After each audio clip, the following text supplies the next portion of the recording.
여야 원내대표는 중앙선관위 산하 선거구 획정의 획정안이 법 취지와 정신을 훼손했다며 제의를 요청했습니다.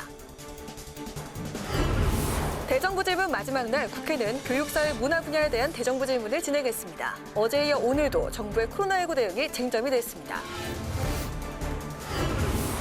국회 법제사법위원회에서는 추미애 법무부 장관의 신천지 압수수색 지시를 놓고 여야의 공방이 벌어졌습니다. 정치의 사회적 이슈를 분석해보는 뉴스앤이슈. 오늘은 코로나19 비상전국 대응 상황과 함께 42일 앞으로 다가온 4.15 총선의 쟁점 짚어봅니다.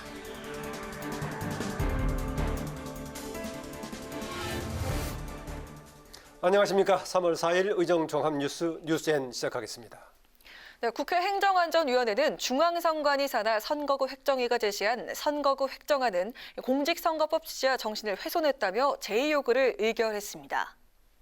여야는 선관위 획정안은 선거구 최소 조정의 합의 내용이 반영되지 않았고 6개 시군을 하나의 선거구로 통합해 농산어촌의 지역 대표성을 반영해야 한다는 법 규정에도 어긋난다고 지적했습니다.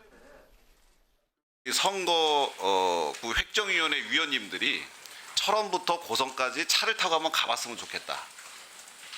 그러면은 그런 선거구 6개 괴물 선거구는 획정을 안 했을 거다. 전남의 이 광양, 담양, 곡성, 구례 지역구 이제 만들어진 지역구를 보면 차량으로 3시간이 걸리는 거리입니다. 생활권을 뭐 어떻게 아무리 연결을 지으려고 해도 뭐 연결을 지을 수가 없는. 그 헌법에 위반되니까 이 대일은 반드시 지켜야 되는 상황이고요. 선거구 획정할 때 생활권만 하는 것이 아니라 법적 요소와 비법적 요소를 두루 다 고려를 해야 됩니다.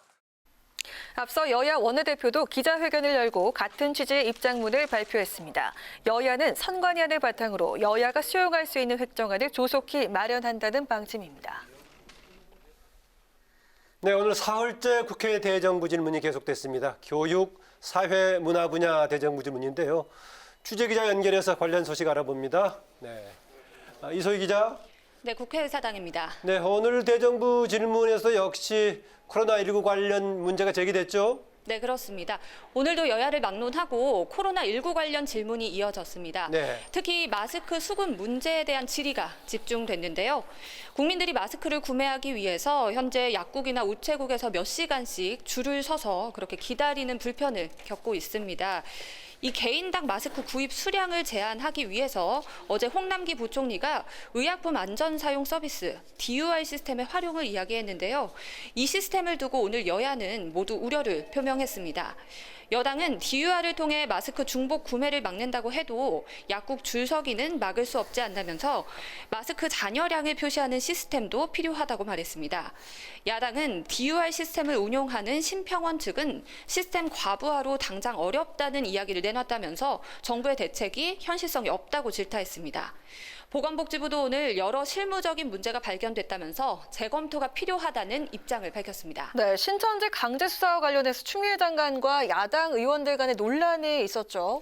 네, 그렇습니다. 추미애 장관은 이 역학조사 거부나 방해와 같은 불법 행위가 있을 때 신천지 강제 수사가 필요하다는 입장이지만 야당은 오히려 방역에 혼선을 키울 수 있다면서 우려의 목소리를 표명했습니다.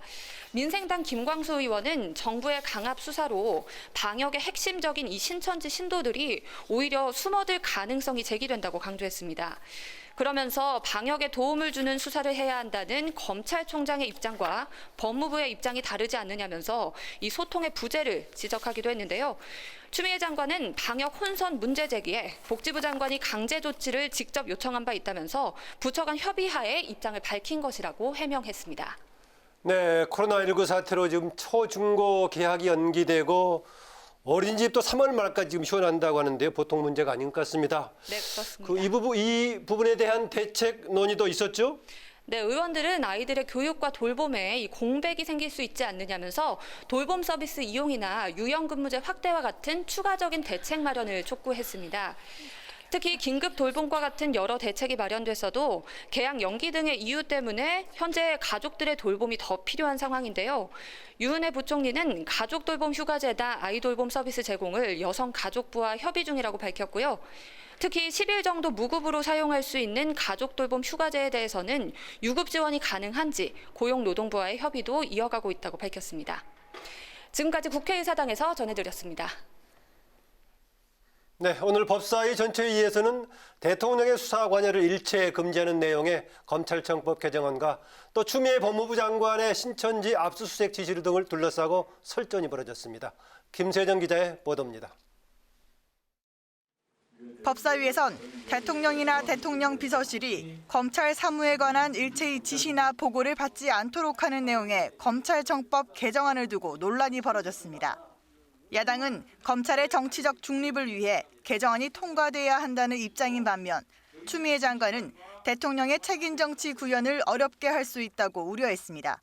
검찰 개혁을 위해서도 검찰의 정치적 중립성이나 수사의 독립성 확보, 그걸 통해서 검찰 수사의 국민적 신뢰를 제고하기 위해서도 이 법안 통과는 오히려 필요하다, 이런 생각이 드는데, 직무 수행에 대한 관여 행위 일체를 금지하도록 해서 업무상 필요한 범위까지 과도하게 제한할 수 있기 때문에 신중하게 검토하는 것이 상당하다고 생각됩니다.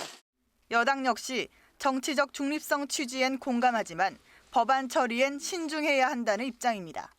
대통령이 아예 관여하지 말라, 그런 부분까지도 하게 되면 잘못된 법 위반의 소지가 있을 수 있다는 점에서 이거에 대한 신중한 검토가 필요하다. 추미애 장관이 신천지 압수수색을 검찰에 지시한 것이 타당했는지에 대한 논란도 이어졌습니다. 야당은 법무부 장관이 구체적인 수사 기법을 적시하면서까지 수사를 지휘하는 것은 부적절하다고 지적했습니다. 지금까지 법무부 장관이 검찰에 대해서 특정 사건에 대해서 압수수색을 해라라는 지시를 한 사례가 있던가요? 추 장관은 코로나19 확산을 막기 위한 행정부 차원의 총력 대응이라고 반박했습니다. 감염법 예방법과 형법에 기초로 해서 역학조사의 의도적 조직적 거부에 대해서는 기관 고발이나 수사 의뢰가 없더라도 즉시 압수수색 등 강제 수사에 대한 대비를 하라고 일반 지시를 내린 것입니다. 예. 여당은 야당이 신천지 압수수색을 왜 문제 삼는지 모르겠다며 추 장관의 힘을 보탰습니다. 특정한 사건에 대한 특정한 수사를 지시한 건 아니죠. 아닙니다. 이것은 기본적으로 일반적인 이런 우리의 보건 위기에 대한 우리 행정부 전체의 총력적인 대응, 이 총력적인 대응에 따라서 이와 함께 법사위는 이른바 타다금지법으로 불리는 여객자동차 운수사업법 개정안과 국민동의청원 1호 법안의 취지를 담은 성폭력 처벌법 개정안을 통과시켰습니다. 국회방송 김세정입니다. 오늘 국회에서는 코로나19 사태 속에 종교 집회 문제를 어떻게 할지 하는 문제가 집중적으로 거론됐습니다. 여야 의원들은 종교 집회를 강제 금지하는 방안을 포함해 강력한 대책이 필요하다고 주문했습니다. 큰 타격을 받은 관광업계에 대한 지원을 확대해야 한다는 요구도 나왔습니다. 홍혜진 기자입니다. 코로나19 확산의 주요 원인으로 꼽히는 종교 집회. 여야는 정부의 권고로 대부분의 종교가 예배 활동을 중단하고 있지만 여전히 활동을 이어가는 곳이 있어 우려스럽다고 지적했습니다. 그러면서 강제적 금지 방안도 검토해야 한다고 주문했습니다. 바늘구멍에도 하나 구멍이 뚫리면 30명 확자, 또 신천지 그 환자 때문에 지금 몇천 명이 늘어나는 거 아니겠어요? 예, 저도 안일하게 대처하지 마시고. 저도 정말 동의합니다. 예, 종합적으로. 이런 그 집회를 원칙 금지하고 필요시에 장관이나 광역지자체장의 허가를 얻어서 개최하게 하는 그런 방식으로 전환해야 되지 않을까 싶어요. 이것도 현재 법체계상 어렵다 그러면 역시 대통령 긴급명령권을 발동해서 조치하는 수밖에 없겠다 싶은데. 박양우 문화체육관광부 장관은 대형 교회 100개 중 10%가 여전히 예배를 이어가고 있으며 강제력 동원 방안은 논의해보겠다고 말했습니다. 이와 관련해 문체위는 코로나19 확산 방지를 위한 종교 집회 자제를 촉구하는 결의안을 의결했습니다. 여야는 코로나19 사태로 문화 관광업계 피해가 상당한데 정부의 대책은 금융, 세제 지원에 불과하다며 좀 더 강력한 대책 마련을 촉구했습니다. 이어 도쿄올림픽 연기 가능성과 입국 금지 조치를 취하는 나라들이 증가함에 따라 우리 선수들이 받는 피해가 없는지 물었습니다.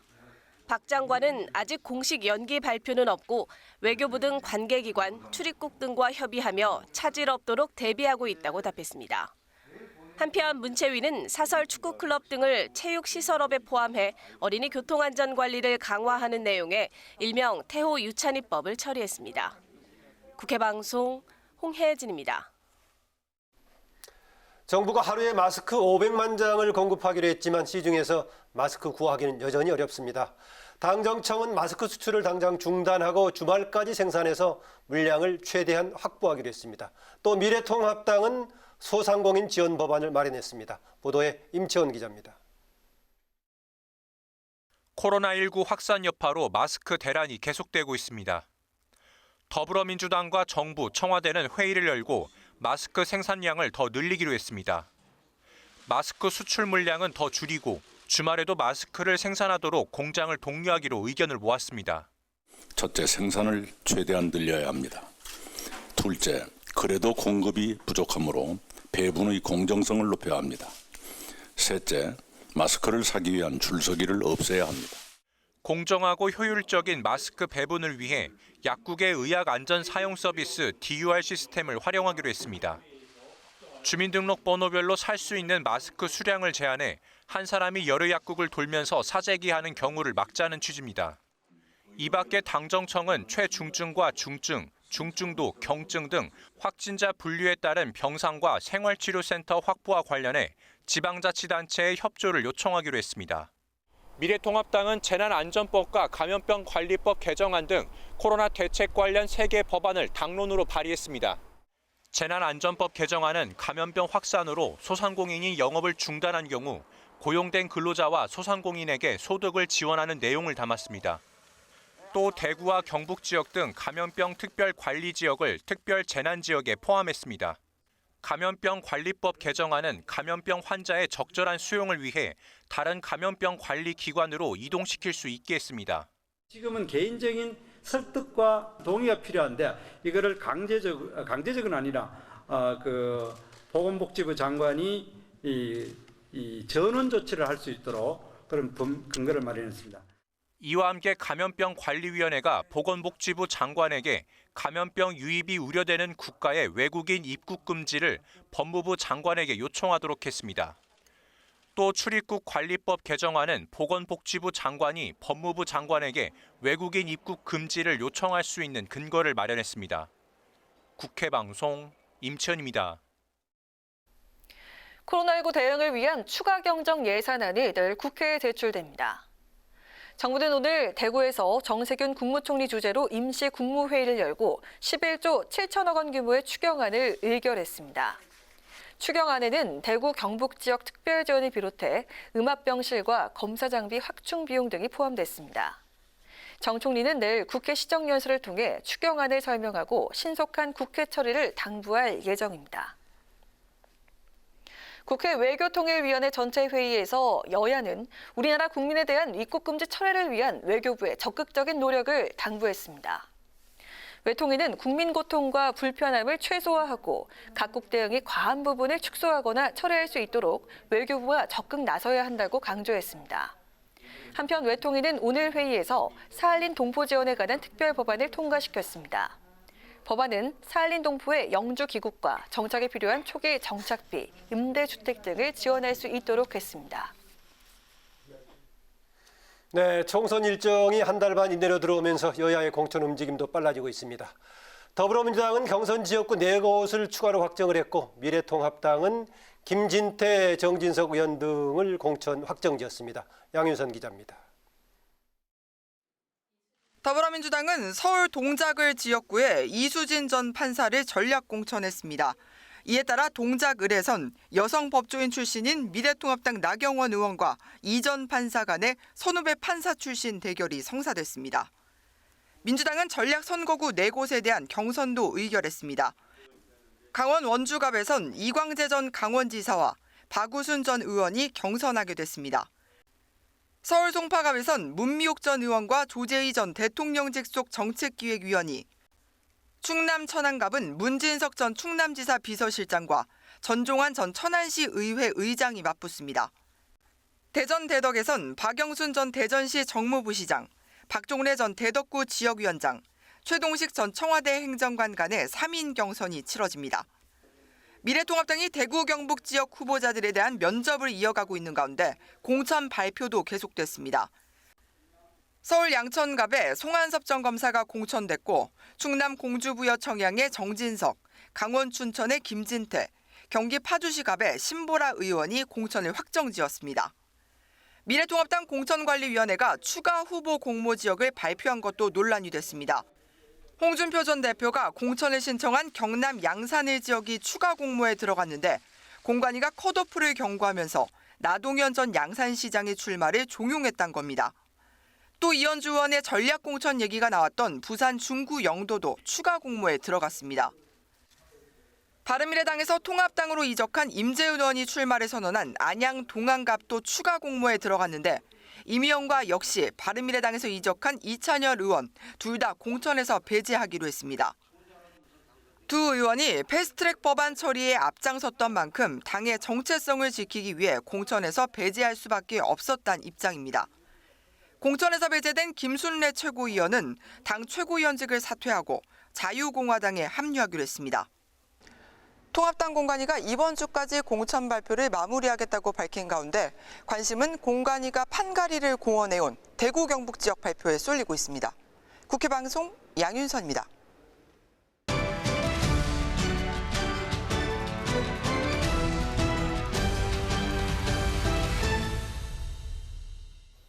네, 이슈 분석 박지영, 한도영 기자와 함께합니다. 어서 오세요. 반갑습니다. 예.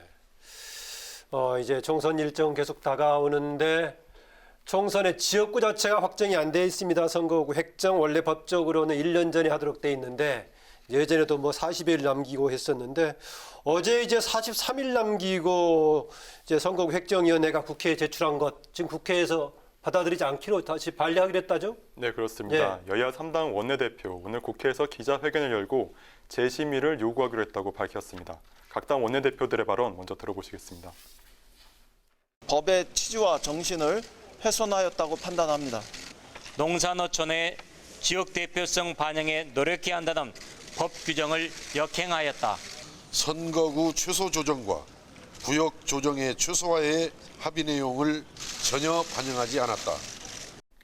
네, 결국 지역 대표성 반영 노력 등 법 규정을 역행했고 또 여야 3당이 합의했던 내용도 반영하지 않았다. 이렇게 요약할 수 있겠는데요. 예. 네, 획정안은 세종, 경기 화성, 강원 춘천, 전남 순천 등 지역구를 쪼개서 선거구 4개를 신설하고 대신에 서울 노원, 경기 안산, 강원, 전남, 조정으로 선거구 4개를 줄인다는 내용이었습니다. 그런데 돌아보면 이미 제출된 시점부터 여야 모두 반대하는 목소리가 컸습니다. 민주당 측에선 서울, 노원 등이 통합 대상으로 올려진 데 반발했고요. 통합당은 텃밭으로 여겨지던 강원 지역에서 지역구가 하나 줄어든 점 등에 대해서 특히 불만이 컸던 것으로 알려졌습니다. 네, 오늘 아침 민주당 이인영 원내대표와 또 민생당 유성엽 공동대표 이 획정안을 수용할지 여부 놓고 비공개 회동 가졌는데요.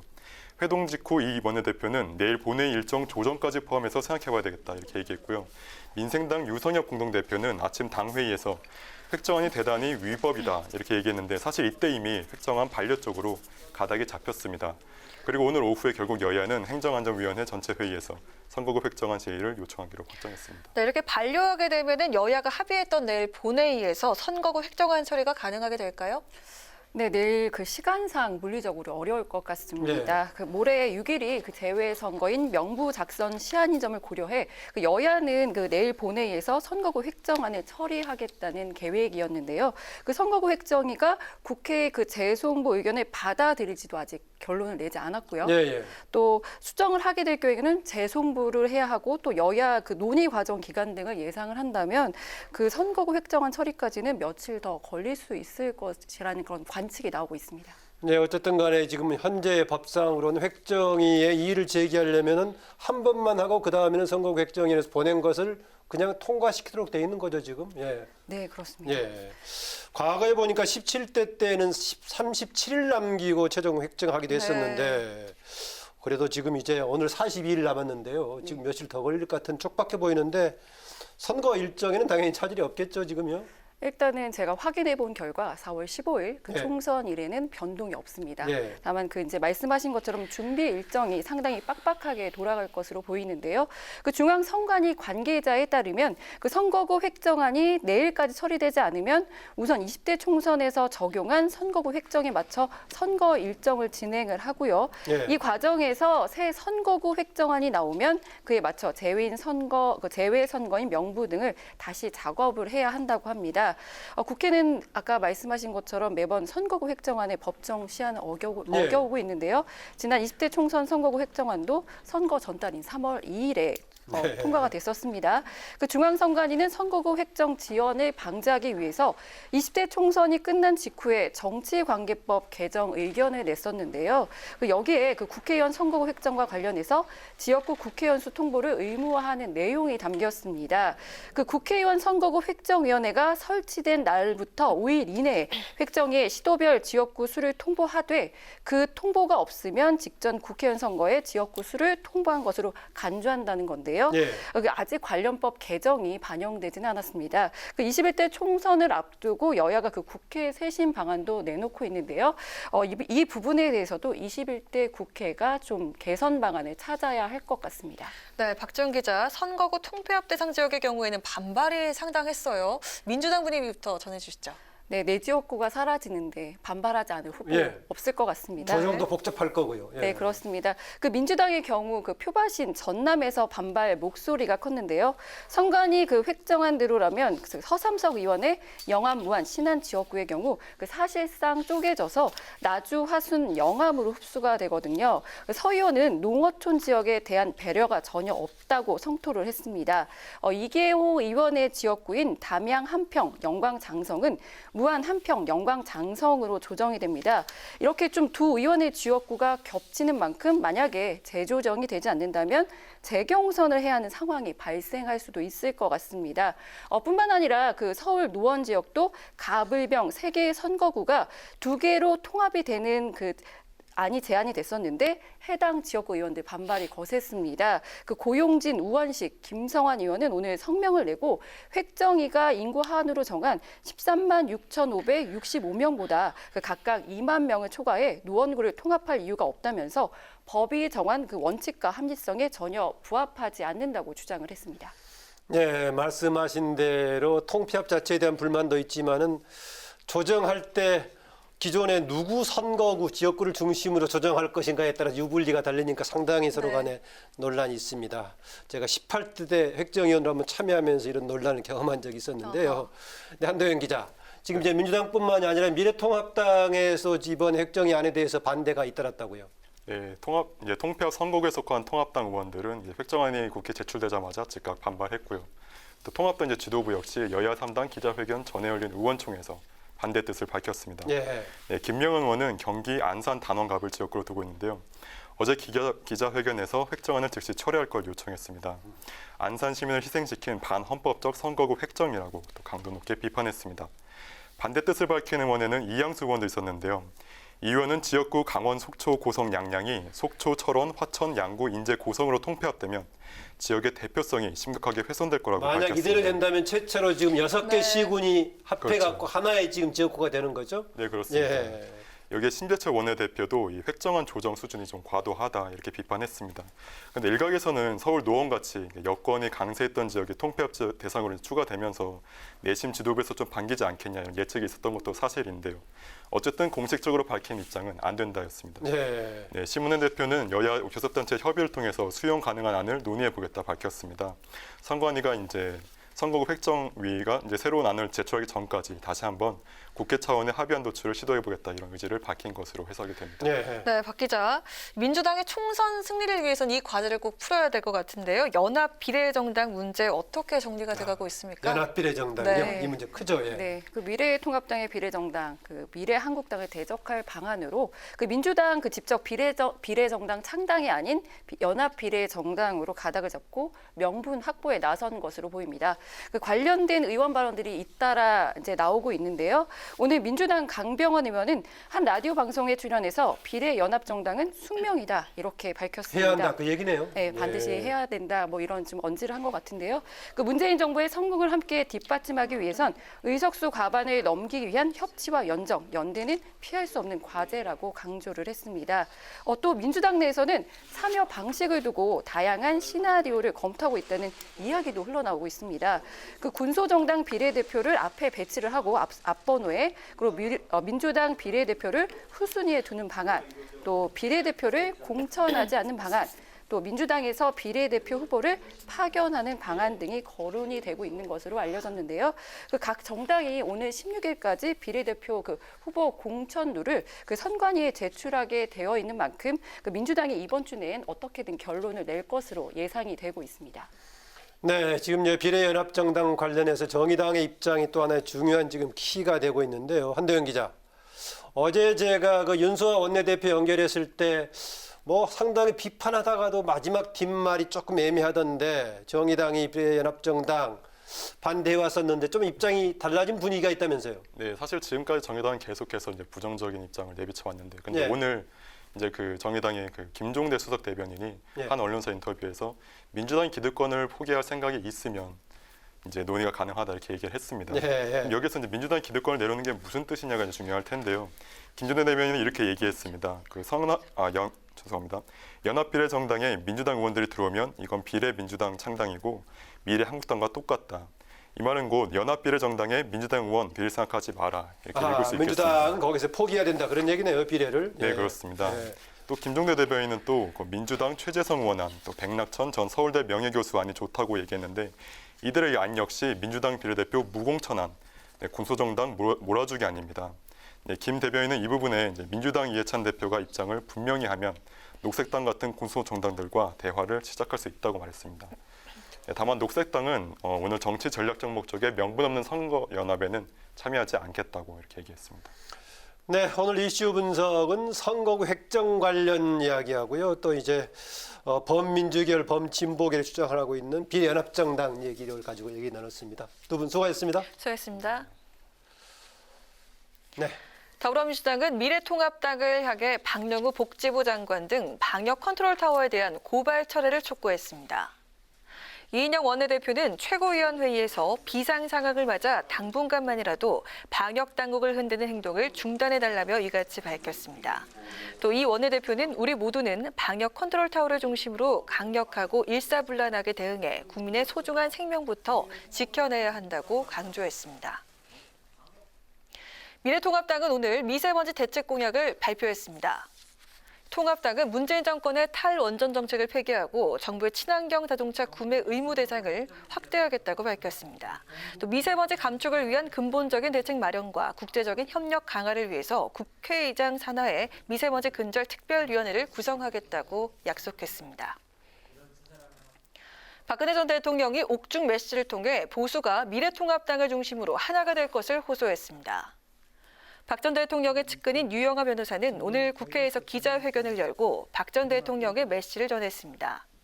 박 전 대통령은 더 나은 대한민국을 위해 기존 거대 야당을 중심으로 태극기를 들었던 모두가 하나로 힘을 합쳐야 한다고 강조했습니다.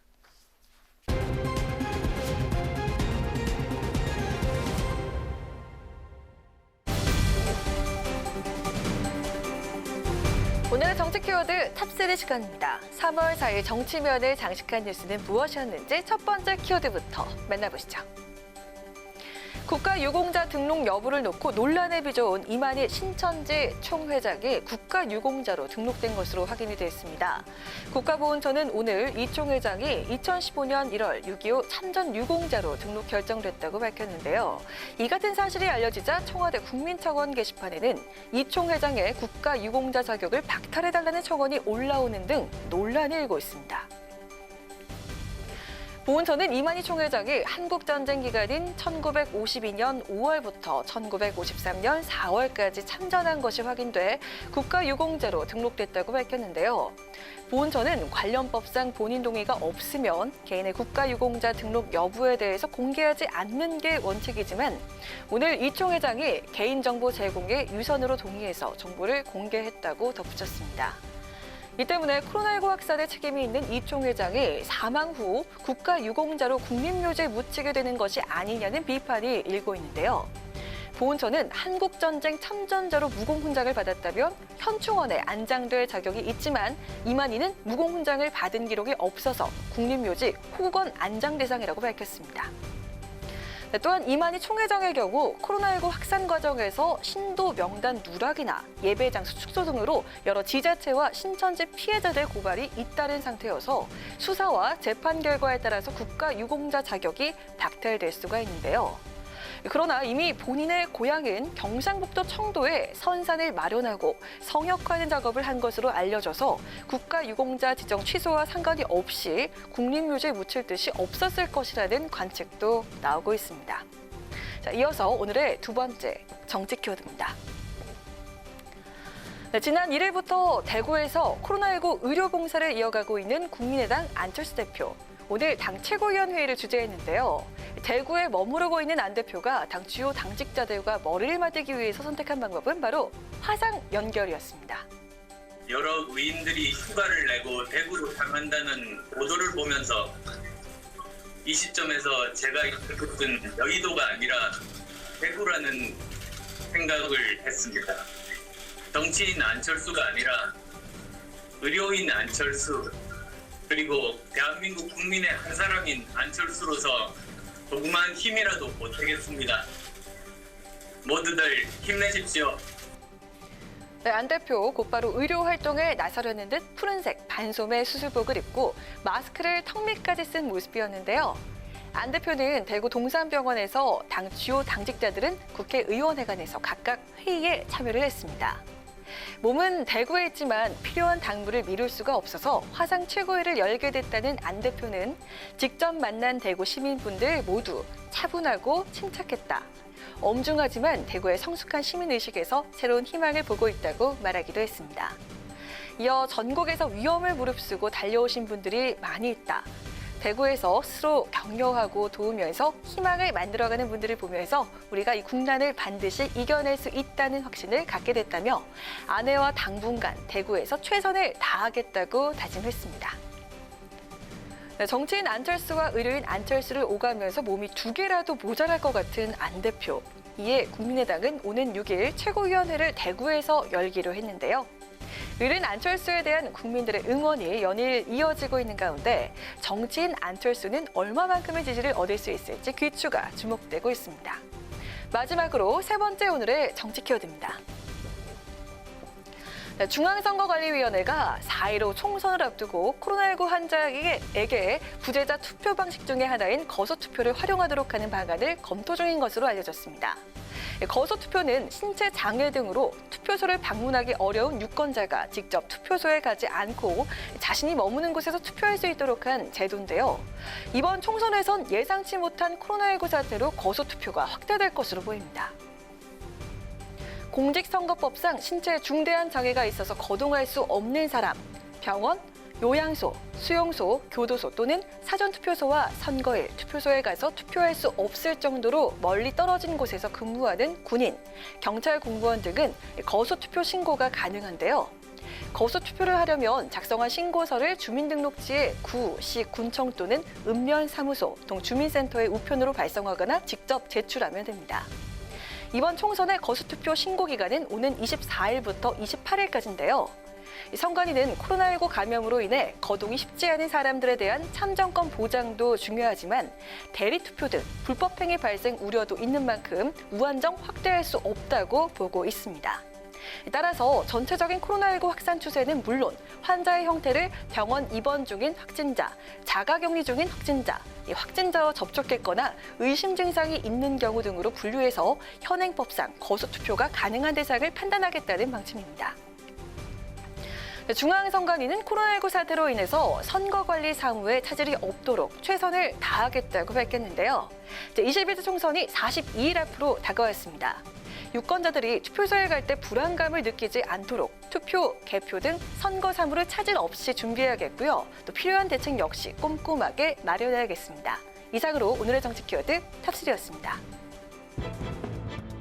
예비비 내부 투고 현장에서 헌신하고 계신 의료진들과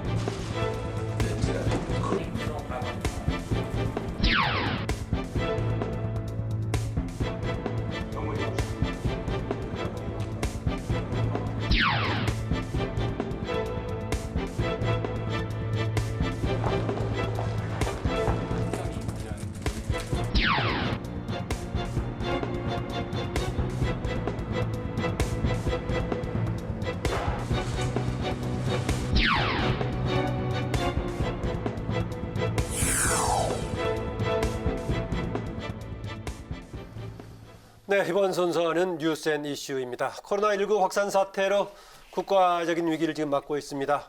여야는 정부의 코로나19 대응을 놓고 오늘도 연일 치열한 공방을 벌이고 있는데요.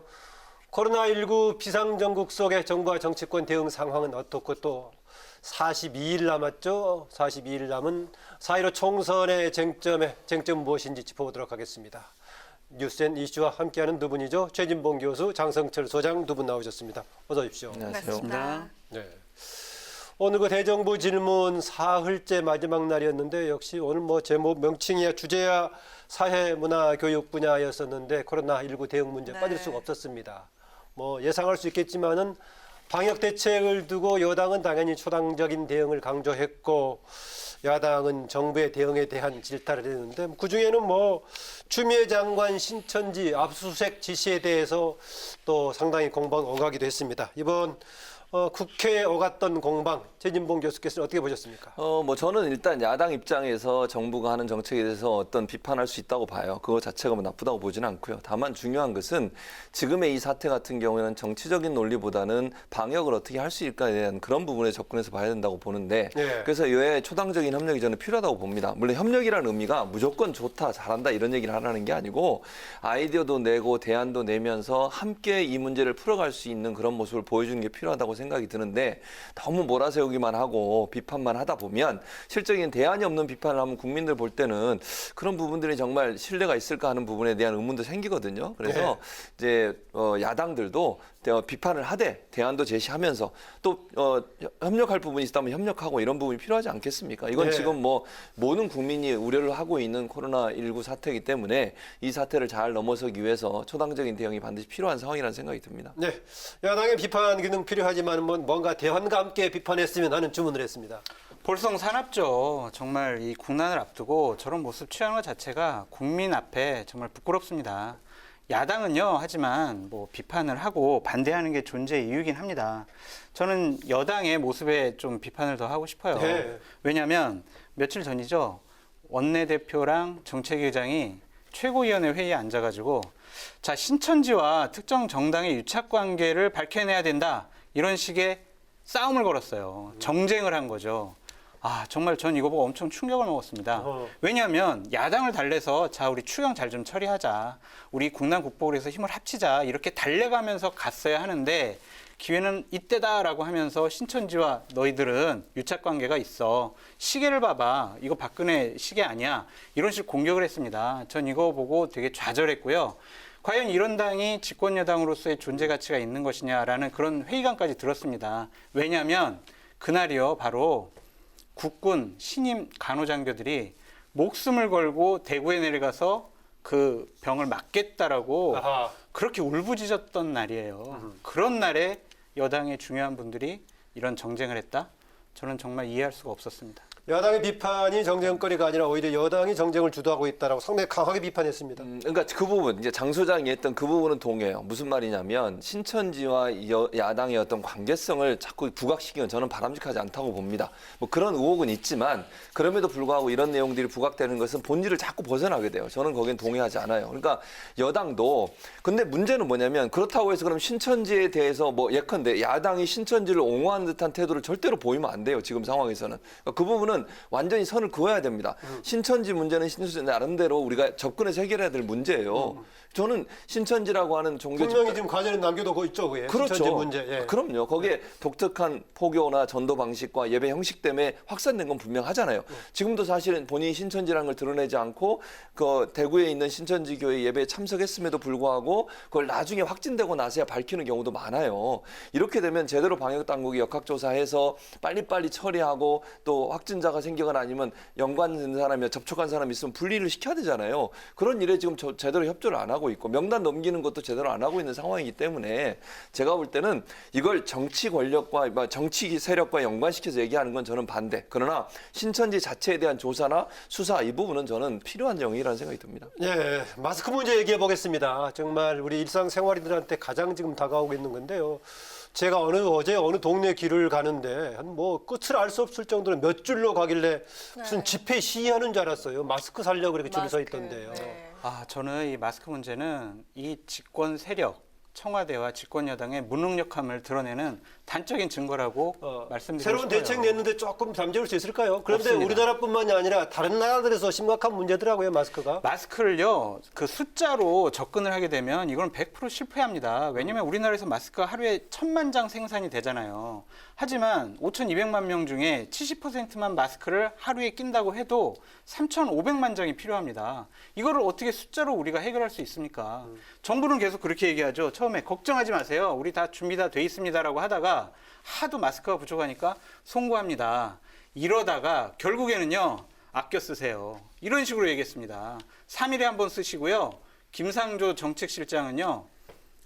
좀 너무 마스크를 과소비한다. 이런 식까지 얘기를 했어요. 이거는 정말 중요한 정책을 결정하는 분들이 해서는 안 될 말이라고 생각이 듭니다. 저는 더 문제는요. 오늘 문재인 대통령께서 김상조 정책실장이 뭐라고 했다고요? 그러니까 이 마스크를 너무 많이 사서 지금 마스크 부족 현상이 일어나고 있다라고 그렇게 얘기를 했어요. 그래서 저는 그걸 과소비라고 표현을 한 거고요. 그 오늘 문재인 대통령께서 말씀하신 게 이게 정말 국민의 감정에 더 불을 지르지 않느냐라는 생각이 들어요. 무슨 말이냐면 정부가 마스크 문제를 감수성 있게 느꼈는지 의심스럽다라고 말씀하셨어요. 이게 무슨 말이에요? 이 마스크 문제를 해결해야 될 분이 대통령입니다. 이건 전형적인 유체 이탈 화법이죠. 그리고 마스크 문제를 감성적으로 접근한다고 해결이 됩니까? 이것을 어떻게 하면 국민들께 제대로 전달될 수 있는지 그거를 파악을 하고 그거에 대한 대책을 세워야 됩니다. 이 정부의 마스크 대책 정말 무능력합니다. 유체 이탈 합법 아니라고 저는 보고요.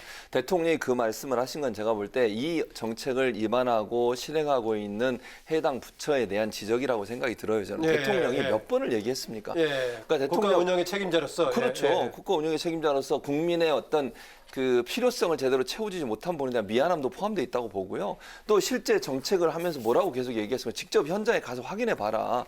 실제 국민들이 체감적으로 마스크를 살 수 있는 상황이 됐다는 걸 느끼게 만들어줘. 이게 대통령이 계속 했던 말이거든요. 그런데 이제 그 밑에서 일하는 물론 그게 하루아침 해결될 수 있는 문제는 아니에요. 사실은 지금의 상황으로 보면 장소장도 얘기했지만 생산량이나 배분량 이런 것들을 보면 하루아침 이 문제가 완전히 해결될 수 있는 상황이 아니거든요. 그래서 초창기에 예컨대 발언 가운데 그런 문제가 있었다고 하면 그 부분은 인정할 부분이 있겠지만 대통령이 유체 이탈 합법을 한 건 아니고 제가 볼 때는 현행 그 일을 담당하는 부처에 대해서 좀 더 질책하는 마음이라는 생각이 들어요, 저는. 그래서 대통령은 계속 그렇게 지적을 하시잖아요. 이게 실제 국민들이 언제나 마스크를 살 수 있는 상황이 되도록 만들어줘야 되는 건데 그걸 못한 부분에 대한 미안함의 표현이고 어찌 보면 그런 어떤 그 국민들의 필요를 채워주는 것이 실감될 수 있도록 만들으라고 하는 부분에 대한 요청이다. 이렇게 저는 생각합니다. 그러한 무능력한 장관들을 임명한 게 문재인 대통령 아닙니까? 이 부분에 대한 책임은 문재인 대통령이 져야 한다고 생각이 들고요. 저는요, 홍남기 경제부총리가 울먹이면서 국민 여러분 걱정하지 마세요. 죄송합니다. 이렇게 얘기하지 말고요. 본인 지역에 있는 우체국이나 하나로 같은 데 가서 의전 없이 아침부터 나가서 한번 마스크를 사보시라. 그래야 그게 바로 대통령께서 말씀하신 현장 체험 정책이다. 저는 그렇게 말씀드리고 싶어요. 그러니까 일반적으로 장관들이든 누구든 제가 볼 때는요. 처음에 이 문제를 완전히 숫자적으로 계산해서 모든 사람이 다 받을 수 있도록 해결해 준다. 이 자체가 사실은 어폐가 있어요. 그러니까 무슨 말이냐면 그건 현실적으로 어려움이 있다는 말씀을 드리는 거예요. 그다음에 두 번째는 뭐냐면 배분 방식에 있어서 이게 산분들이 또 사는 경우들이 있거든요. 예컨대 약국 돌아다니면서 구매하는 분들도 있고 불안감이 높다 보니까 또 가족들이 동원돼가지고 여기저기서 사서 어쨌든 좀 집에 많이 갖고 있고 싶어 하세요. 뭐 충분히 이해합니다, 저는. 그러다 보니까 이제 뭐 좀 거동이 불편하시거나 농촌에 사시거나 새들 이렇게 어디 가서 줄 서서 기다리기 어려운 분들 같은 경우에는 구입하는데 문제가 있거든요. 그래서 이걸 체계를 바꾸려고 지금 하고 있잖아요. 예컨대 뭐 약국에서 DUR이라고 해서 그 우리가 보통 이제 의료보험 갖고 뭘 약을 사게 되면 그걸 다 기록에 남는 것처럼 기록 남겨서 한 가정에서 어느 정도 사면 그거는 그 다음에는 며칠 지나서 살 수 있게 만든다거나 아니면 귀장군처럼 아예 그냥 지방자치단체가 구입을 해서 그걸 집집마다 나눠주는 거예요. 몇 개씩 정기적으로 주기적으로 이런 방법으로 이제 방법을 바꾸는 건데 초창기에 그런 발언한 건 분명히 실수가 있는 것 같아요. 저도 그렇게 생각하지만 대통령이나 정부가 그럼 그걸 일부러 의도적으로 한 건 아니고 이제 여러 가지 정책적으로 장 수장은 지금도 얼굴을 찡그리고 있는데 어쨌든 그것이 이해 안 되는 부분이 있을 수 있지만 숫자적인 차원에서 실행하는 과정에 있어서 시행착오는 분명히 있었던 것 같아요. 그 부분은 인정해야 된다고 보고 다만 앞으로 이게 공평하게 공정하게 나눠줄 수 있는 제도를 만들어야 한다고 생각합니다. 제가 좀 건의하고 싶은 게 있는데요. 네. 대통령 누구한테 건의한다고? 저한테 하는 건 아니죠? 예, 대통령과 이제 국무위원들한테 하고 싶은 게 있는데요. 네. 국무회의를 하는 거 보니까 대통령하고 장관들이 다 마스크를 쓰고 하시더라고요. 그 모습을 보고 어느 국민이 마스크를 안 쓰고 다니겠습니까? 무조건 다 마스크를 쓰죠.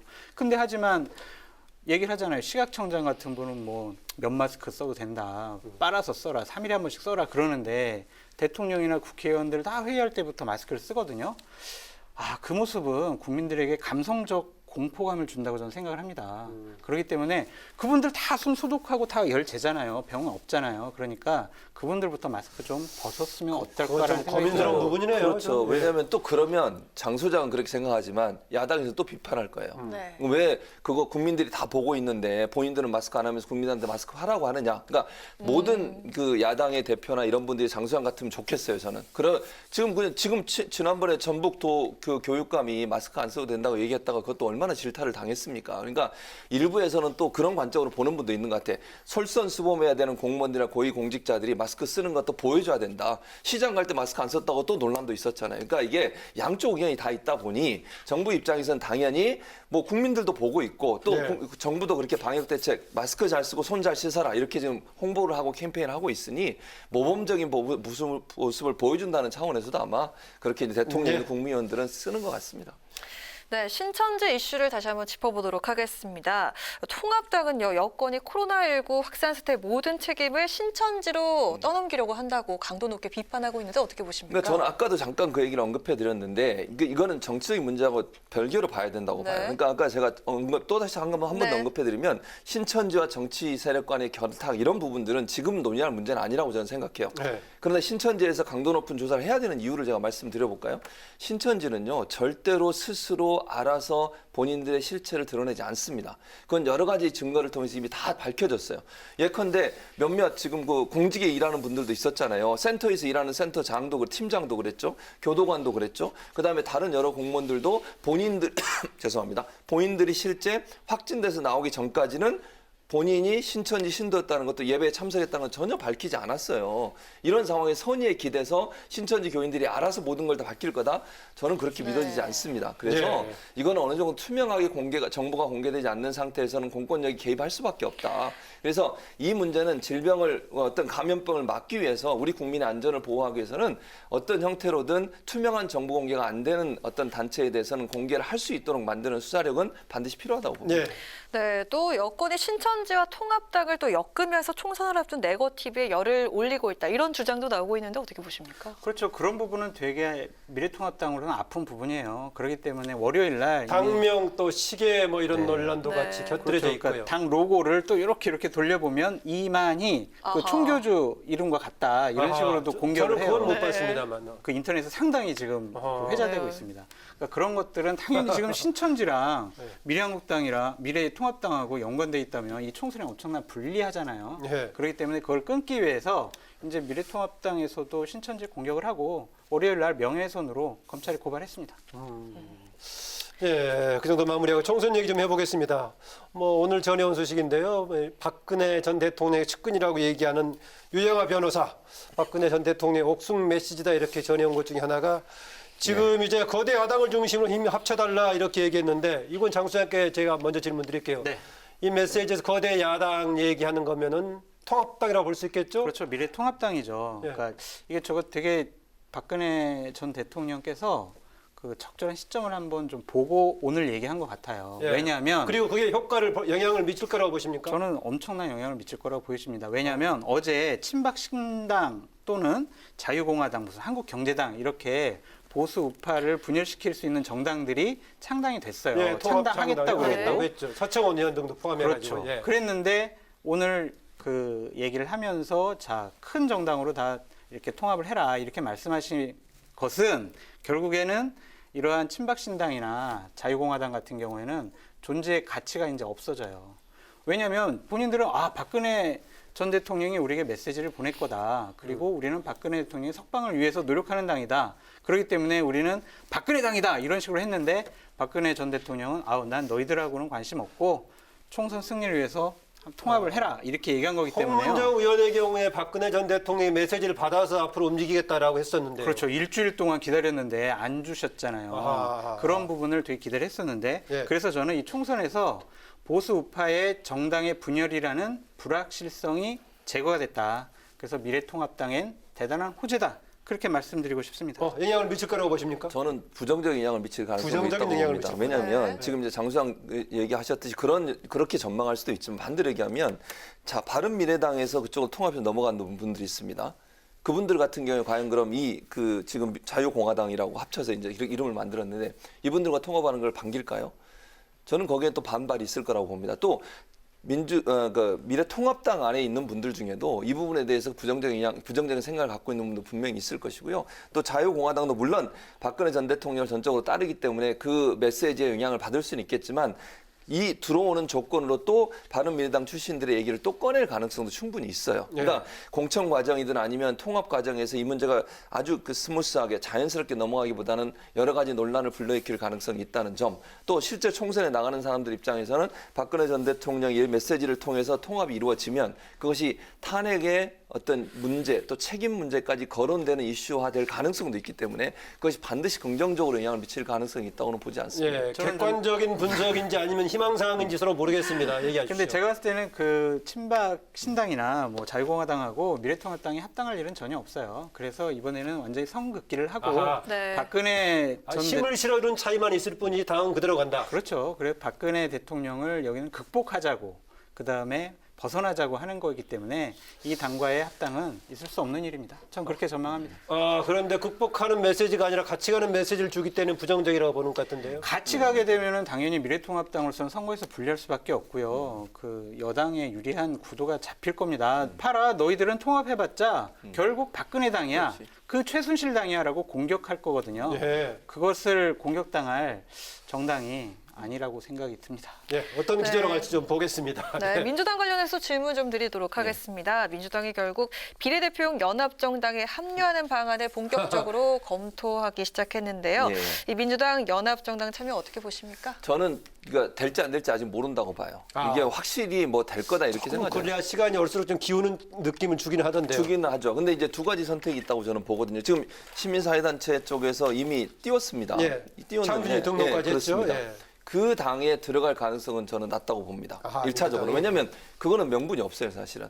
그러니까 전체적으로 민주당이 지금까지 계속 그 연동형 비례대표에 찬성하고 그걸 이루기 위해서 여러 가지 노력도 해왔잖아요. 그런 상황에서 비례 정당을 위해서 민주당이 뭔가 다른 정당을 만든다. 이건 제가 볼 때는 명분도 없고 실리도 별로 없을 거라는 생각이 듭니다. 다만 이제 연합정당을 만드는 문제에 대해서 이제 논의를 하고 있는 것 같은데 여기는 정의당이나 다른 소수 정당의 참여도가 어떻게 될 거냐가 저는 영향을 미칠 거라고 봅니다. 만약에 정의당이 끝까지 참여를 안 하겠다고 하거나 정의당과의 합의가 이루어지지 않으면 저는 못한다고 봐요. 그런 합의가 있을 때에는 논의의 가능성이 있을 수 있죠. 왜냐하면 이건 실리적인 문제 아니겠어요. 그러니까 미래 한국당이 전체 연동형 캡으로 씌워진 30석 중에 20석 이상을 가져가는 것을 저지하기 위한 방안으로는 할 수 있을 텐데 그렇다고 하면 민주당 입장에서는 본인이 많이 양보를 해야 돼요. 정의당의 다른 소수 정당들을 앞번에 배치하고 본인들은 뒤로 빠져야 되는 상황이 되는 거거든요. 그런 그 손해랄까요? 뭐 손해라고 표현할 수 있겠죠. 손해를 감수하면서 할 수 있을지는 아직은 미지수라는 생각이 듭니다. 네. 저는 당연히 지금 만들 거라고 생각이 들어요. 왜냐하면 멘트가 그쪽으로 가고 있습니다. 처음에 고민이 시작되고 있다. 여러 가지 시뮬레이션을 하고 있다. 여러 가지 판단을 하고 있다. 이해찬 대표에게 보고를 했다. 이런 식으로 점층법으로 계속 높아가고 있거든요. 그렇기 때문에 좀 만들 거라고 생각이 눈앞으로 들고요. 가까워지고 있습니까? 그렇습니다. 저는 이 정당을 만들다면 저는 이분들에게 한마디 해드리고 싶어요. 명분 없는 가짜 정당을 만드는 참 나쁜 정치는 국민의 매서운 심판을 받을 것이다. 이 얘기를 누가 했냐면요. 이해찬 대표, 이인영 원내대표, 윤호중 사무총장이 했습니다. 그 얘기를 다시 한번 되돌아보기 바랍니다. 그러면은 같이 나빠지는 겁니까? 한쪽만 나쁜 겁니까? 아니면 괜찮은 겁니까? 미래통합당은 원래 그렇게 만들겠다고 해서 이미 충분히 비판을 많이 받았지 않습니까? 근데 하지만 이분들은 선거제도 개혁이라고 본인들이 얘기했는데 그 개혁에 전면 부정하는 행동을 한다? 이것은요, 아까 말씀드렸지만 집권 여당으로서 존재 가치를 전면적으로 부정하는 행위입니다. 네, 짧게 추가해 주십시오. 만약에 만들면 둘 다 똑같은 거죠, 사실은. 네, 저는 그렇게 알겠습니다. 생각해요. 만약에 만든다고 하면 네. 뭐 미래한국당이든 뭐 여기서 새로 만든 뭐가 될지 모르지만 연합정당이든 둘 다 비판 받을 겁니다. 실익을 위해서 결국 명분을 버린 거니까요. 네. 또 통합당 이제 공천 관련 질문을 좀 마지막으로 좀 드릴 것 같습니다. 이제 TK 공천 면접 심사 오늘 마무리됐고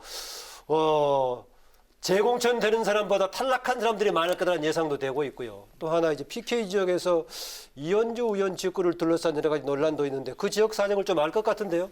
PK 지역, 이현주 지역 저번에 제가 뭐 말을 좀 실수해가지고 그랬는데 방송에 할 수 있는 얘기 하시죠.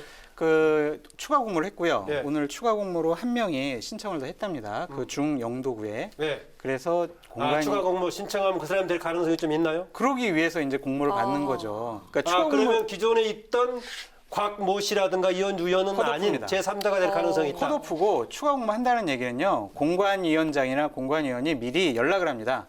당신 여기 빨리 출마 신청해, 공천 신청해라고 하는 거거든요.